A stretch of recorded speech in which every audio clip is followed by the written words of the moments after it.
Revista Poder se encuentra en el CNE con la magistrada Lucía Velázquez. Magistrada, cuéntenos un poco de cuál es el proceso que cumple el CNE en las elecciones. Bueno, el proceso, es decir, el papel que cumple el CNE es un papel supremamente importante. No puedo hablar de cuál es el papel que cumplen las elecciones porque es mucho más allá que las elecciones. Creo que el papel fundamental que cumple el Consejo Nacional Electoral es la custodia de la democracia. Para custodiar la democracia, pues hay que hacer muchas cosas y la Constitución Política ha fijado 4 funciones especiales: la de vigilar, controlar, inspeccionar y se me fue la otra.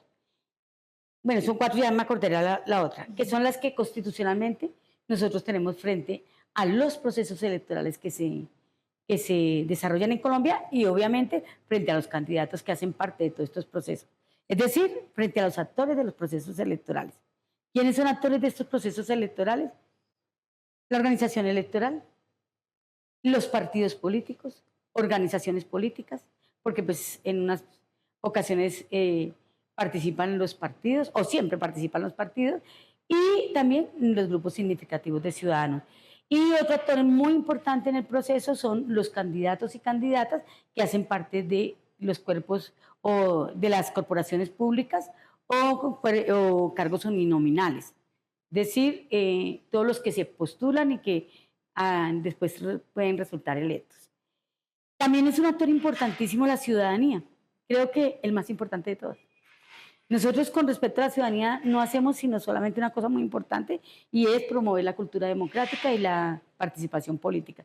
Pero de ahí en adelante nosotros no tenemos ninguna facultad sobre ellos. Es decir, una facultad sancionatoria o algo similar no la tenemos. Esa facultad la tenemos es con relación a los actores más activos del proceso electoral. ¿Qué proceso deben cumplir los partidos políticos y los candidatos para que ustedes les den el dinero para sus campañas políticas? Bueno, a los partidos con personería jurídica, el Consejo Nacional Electoral les otorga, les financia el funcionamiento.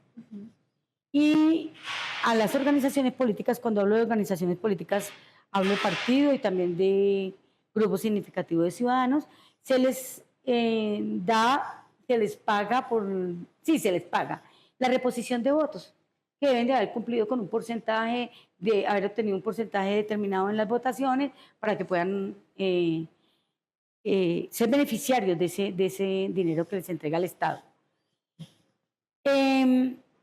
Este dinero que se le entrega, que el Estado le entrega a través del Consejo Nacional Electoral a las organizaciones políticas y a los partidos políticos para su funcionamiento, debe responder a muchos requisitos. Respecto a los partidos, pues tienen, primero que todo, que ser partido, tener personalidad jurídica, pero hay unos que tienen mayores porcentajes que otros y esto depende de algunos criterios que ha establecido también la ley. Entonces, cuántas curules obtuvieron en cada una de las elecciones que hubo, cómo está el tema de la participación de las mujeres, de las juventudes, etcétera, etcétera. Son criterios que ha establecido la ley y que nosotros los tenemos en cuenta a la hora de definir cómo se apoya o cómo se le entrega a las organizaciones políticas estos aportes. Y para la reposición de votos, pues la herramienta es cuentas claras.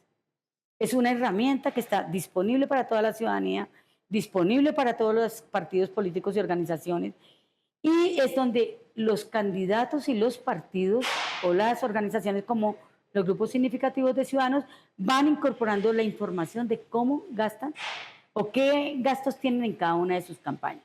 Es una herramienta tecnológica y esta herramienta tecnológica es la base con la cual el Fondo Nacional de Financiación de Campañas Electorales nos dice a nosotros la sala plena: este partido cumple, este candidato cumple, por favor procedan a pagar la reposición de los votos. Cuando es el pago de la reposición de los votos, ¿cuánto tiempo pasa desde el día de las elecciones al momento en que el CNE da la reposición de los votos? Uy, es un término bastante demorado. Nosotros aún estamos pagando o reconociendo votos de las elecciones de 2022. Y las del 2023, pues apenas las estamos estudiando, son más o menos 128.000 candidatos y candidatas de todo el país que suben las cuentas, ellas se las entregan a los partidos nos las entregan a nosotros, pero nosotros hacemos el proceso de revisión. Entonces es un proceso demorado, pero la ley ni el Consejo Nacional Electoral han determinado un plazo fijo en el cual se pueda surtir la investigación de cómo se generaron estas campañas. Lo ideal es que este lapso no pase de 3 años, porque a los 3 años, si son investigaciones, por ejemplo, por topes de la campaña, prescribiría la acción. Pero si son, bueno, la reposición de votos sí no caduca, en cualquier momento podemos hacerlo. Ahorita antes de la entrevista hablábamos un poco de cuál era el tope establecido, que cada año es un tope establecido diferente. ¿Nos puede explicar un poquito? Que se nos dijo que habían unas cifras y demás, pero como bueno, por encima. Yo las cifras con exactitud no se las doy porque no soy muy buena para acordarme. Pero ¿qué es lo que hace el Consejo Nacional Electoral? El Consejo Nacional Electoral lo que hace es fijar los topes máximos que puede gastar cada uno de los partidos en las diferentes candidaturas. Entonces, en este momento el Consejo Nacional Electoral ya expidió las resoluciones que regulan los topes máximos para las elecciones del Congreso, las consultas internas de los partidos y los mecanismos de participación ciudadana. Como ustedes saben, en este momento ya el Consejo Nacional Electoral tiene varias revocatorias de los mandatos y los grupos, comités inscriptores, pues deben rendir cuentas, entonces se fijan unos topes para esos efectos. El CNE da el dinero después de las elecciones. Ahí es la reposición de los votos. ¿Cómo ustedes aseguran que durante toda la campaña el dinero que cada candidato utilizó fue legal? Bueno, no siempre se da después de las campañas porque hay algunos partidos que pueden acudir a los anticipos y las pueden gastar, por eso se llaman anticipos, porque las pueden gastar con anterioridad al reconocimiento, y solamente que al final, cuando ya rinden cuentas, cuando ya rinden los informes, el Consejo Nacional Electoral verifica qué gastó, qué no gastó, cuánto se le anticipó y se hacen los descuentos que corresponden. ¿Cómo garantizamos si esos son legales? Pues, primero que todo hay que tener muy buena fe en la ciudadanía, ¿no? Y decirle a la ciudadanía que tienen que actuar con absoluta transparencia y probidad. Nosotros, como Consejo Nacional Electoral, no tendríamos la herramienta para saber si cada peso que gasta un candidato o candidata es un peso que sea absolutamente pulcro. No tenemos la herramienta. ¿Sí? Nosotros pues verificamos de dónde provienen los recursos y si vienen de fuentes ilícitas o sospechamos que vienen de fuentes ilícitas, ¿qué hacemos? Nosotros ahí no tenemos competencia, se lo remitimos a la Fiscalía. Pero lo que se reporta en cuentas claras, nosotros consideramos que están bien porque es la herramienta y porque los partidos nos reportan la información de quiénes son los candidatos y cómo ellos también les rindieron cuentas al partido.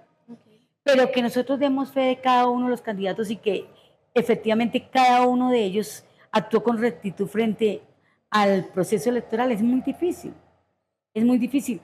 El Consejo Nacional Electoral viene en un proceso de autonomía que lleva 1 año y medio aproximadamente, desde que fue presidenta la magistrada Fabiola Márquez, y estamos en el proceso de implementación de esa autonomía y todavía carecemos de muchísimas herramientas, así que nos permitan poder mirar y poder... Pero lo más sencillo es que la ley no le da al Consejo Nacional Electoral la facultad para poder determinar si una persona actuó ilícitamente o no actuó de esa manera. Nosotros no tenemos la herramienta, no. Y esa es una competencia también de la Fiscalía General de la Nación. Acá nosotros confiamos en que la ciudadanía lo haga bien y que lo que está en la herramienta es lo que está realmente gastó. Puede que un candidato haya gastado 2.000 millones de pesos en una campaña y en cuentas claras aparece que gastó solamente 120 millones.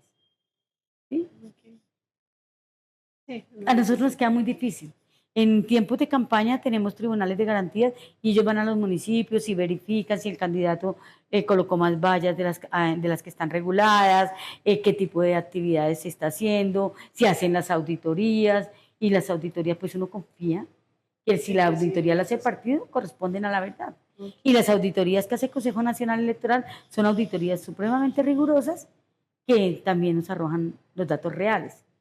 pero ya ir a la minucia de cómo nosotros garantizamos que cada ciudadano actúe correctamente es muy difícil me parece. Y en el caso de los candidatos que son independientes, ¿el CNE solo le da a los partidos conformados o también a los candidatos independientes? Le da, bueno, de acuerdo al sistema electoral nuestro, ¿quiénes se pueden postular? Los que tengan aval de un partido, ¿cierto? Y los que estén respaldados por un grupo significativo de ciudadanos. Tienen las mismas obligaciones respecto a la rendición de cuentas, ¿sí? Ahora el Consejo Nacional Electoral radicó en el Congreso una solicitud, un proyecto de ley para, digamos, de alguna manera esclarecer, no sé si sea la palabra, pero para regular más lo que son los grupos significativos de ciudadanos y la postulación de sus candidatos y cómo nosotros realmente no le hacemos, como se dice en el argot popular, conejo a la democracia. Pero por ahora tienen la obligación de rendir cuentas y con la misma herramienta y se le repone igual que a los partidos políticos. Bueno, yo lo quiero comentar un poquito. En esta revista queremos hablar de cuánto le está valiendo a cada ciudadano una campaña política.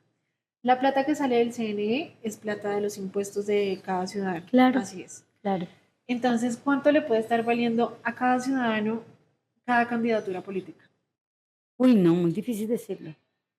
Yo Dependiendo. no tengo el dato, es que, pues ponte a pensar, son 128 Sí, claro, mil, es muy difícil.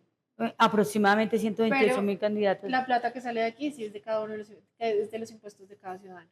Claro, con lo que se reponen los votos, sí, claro. Pues son recursos que están destinados para fortalecer la democracia. ¿Pero de dónde provienen?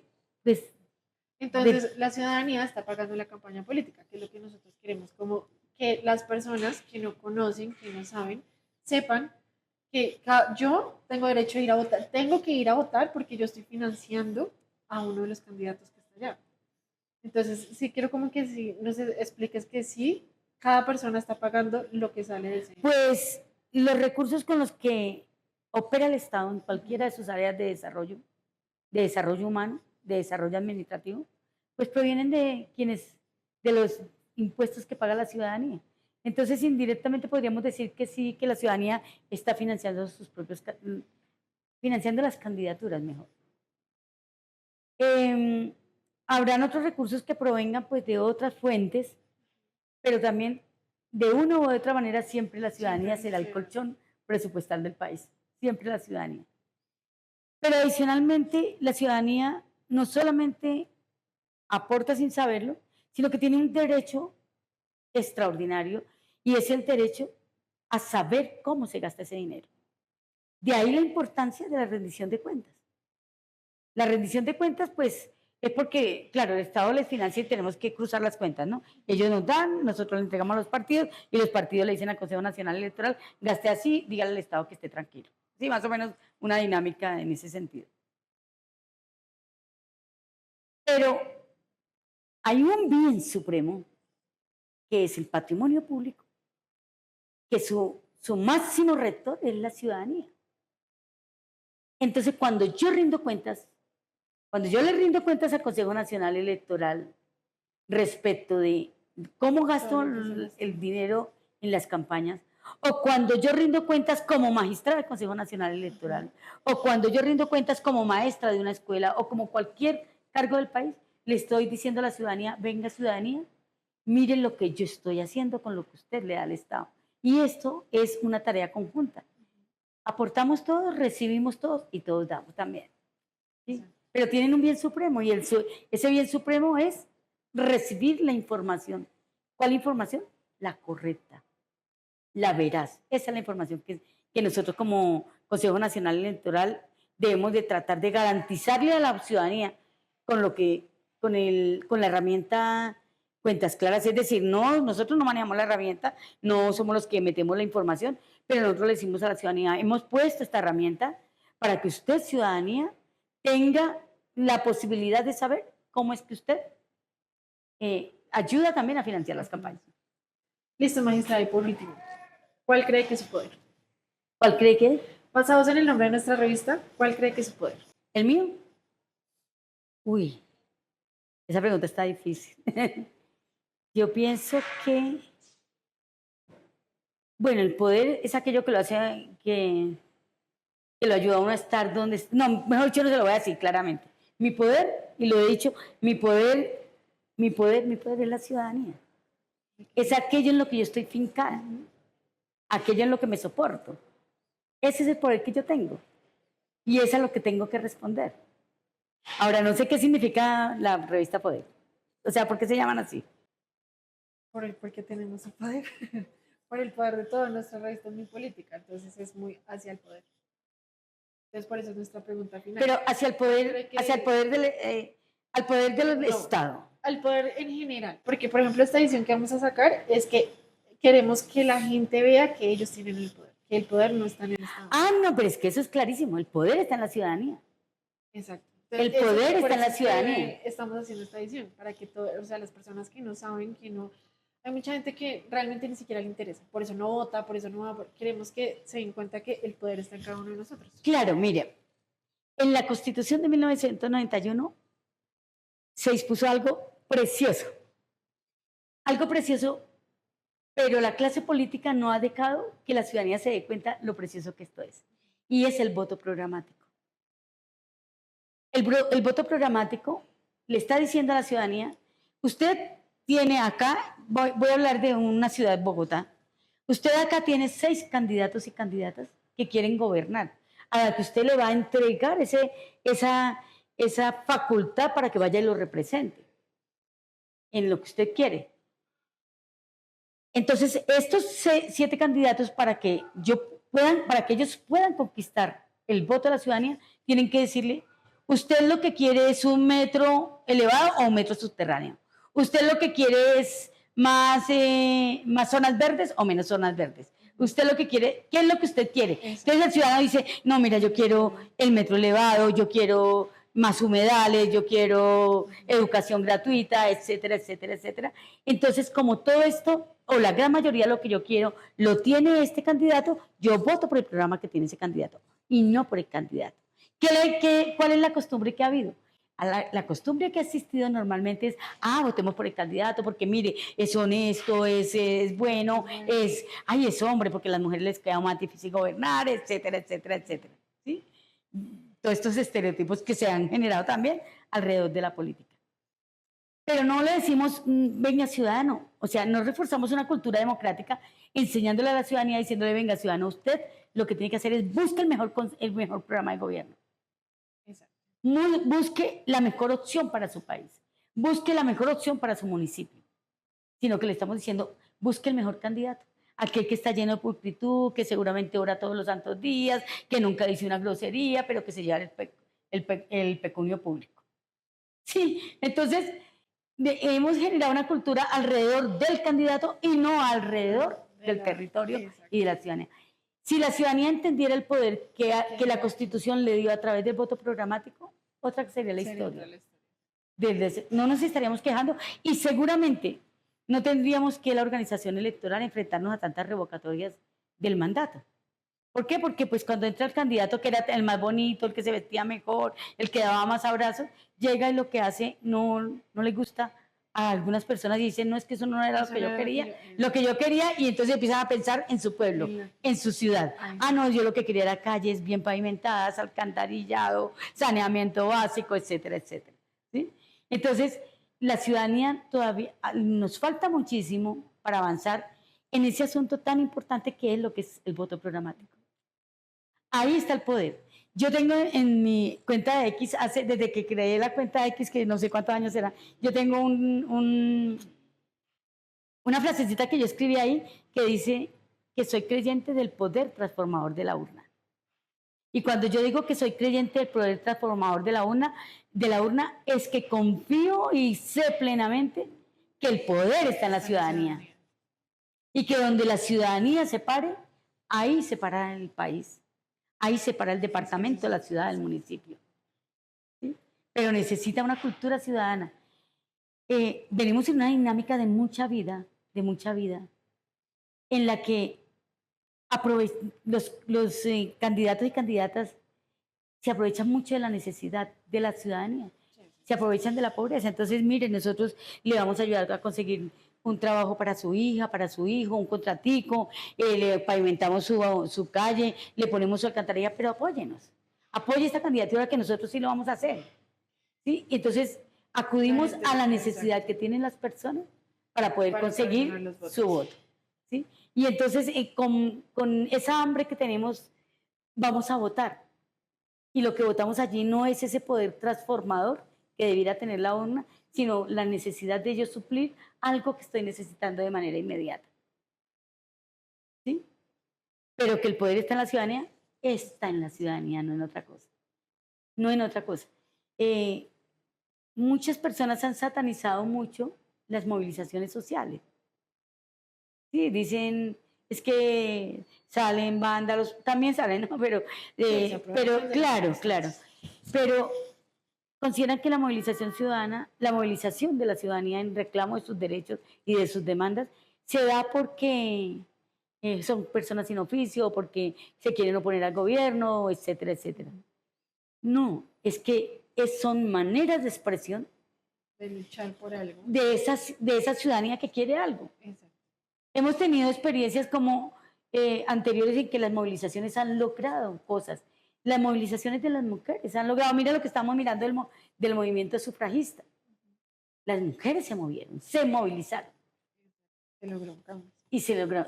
No tenemos, pues, no somos la panacea, no somos lo perfecto, pero hemos ido avanzando poco a poco en escenarios de participación casi igualitarios. Nos falta muchísimo, muchísimo, pero vamos avanzando. ¿Y quién hace eso? ¿Quién lo hizo? El legislador, no la ciudadanía. Exacto. La unión de si los legisladores hicieran lo que la ciudadanía quiere, también sería esto diferente. ¿Sí? A veces las personas se quejan porque dieron el voto por un legislador o legisladora y porque tenían la esperanza de que él hiciera tal o cual cosa y cuando llegó allí hizo lo contrario. Un engaño total. Entonces su representación, ¿quién lo representa a él? No le cumple y uno siente el fracaso. Exacto. Uno siente el fracaso. Pero eso sí, no hay ninguna duda, ni la más remota duda, de que el poder está en la ciudadanía.